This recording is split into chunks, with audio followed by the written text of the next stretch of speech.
செடிகளில் இருக்க சத்துக்களை உறிஞ்சி அந்த செடியையே காலி பண்ணுற இந்த மாவு பூச்சி தொல்லை பெருந்தொல்லைங்க. இதை ஒழிக்கிறதுக்கு நான் ஒரு மருந்து கண்டுபிடிச்சிருக்கேன். நீங்கள் நினைக்கலாம் நான் ஒரு விஞ்ஞானின்னு. கண்டிப்பாக அதெல்லாம் கிடையாது. 10 சமையலை கெடுத்து ஒரு சமையலை கற்றுக்குறோம் இல்லையா, அது போல் தான். இது போல் நிறைய ட்ரை பண்ணி சரியாக எனக்கு ரிசல்ட் வராதனால நானே கண்டதையும் போட்டு கலக்கினேன். அருமையாக இது ஒர்க் ஆகுது. அது உங்களுக்கு லைவாக காட்டலாம். ஆக்சுவலி இது நான் முதல்லே காலையிலே இதை ஸ்ப்ரே பண்ணி பார்த்தேன். சூப்பராக இருக்கணும்னு தான் சரி ஒரு வீடியோ போட்டுருவோமேன்னு பதிவு பண்ணியிருக்கேன். பாருங்கள், அந்த தண்ணி அடித்ததுமே பாருங்கள், அதில் மேய்ஞ்சிக்கிட்டு இருந்த எறும்புங்கள்லாம் ஒன்று ஒன்றா விழுந்து சாகுது. இது வெயிலுக்கு சாகலைங்க, அந்த மருந்து பட்டு தான் அது சாகுது. ஸோ ரொம்ப ஈஸியாகவே நம்ம வீட்டில் இருக்கக்கூடிய பொருட்களை வச்சே நம்ம இதை சூப்பராக அழிக்கலாம். வீட்டில் இருக்கிற பொருளே போதுங்க. பூண்டு இருக்கு இல்லையா, அந்த பூண்டு ஒரு கைப்பிடி அளவு.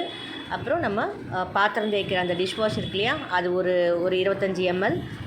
அப்புறம் நமக்கு டைல்ஸு பாத்ரூம்லாம் க்ளீன் பண்ணுறோம் இல்லையா, அந்த ஆசிட் அந்த கெமிக்கல் அது.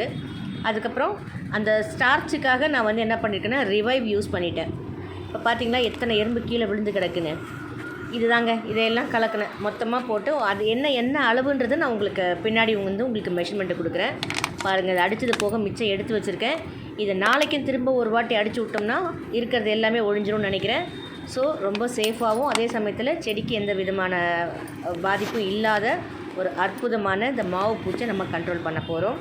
நான் அப்படியே மற்ற செடிகளுக்கும் அப்படியே கொஞ்சம் கொஞ்சமாக ஸ்ப்ரே பண்ணி விட்டேன்னா திருப்பி அங்கே இருக்கிறது இந்த பக்கம் வந்துட போகுதுன்ட்டு. தாராளமாக நீங்கள் இதை ட்ரை பண்ணுங்கள். 100% ரிசல்ட்டு. இந்த ஒரு கைப்பிடி அளவு பூண்டை நல்லா ஜாரில் போட்டு நைஸாக அரைச்சிட்டு அதோட ஜூஸ் எடுத்துக்குங்க.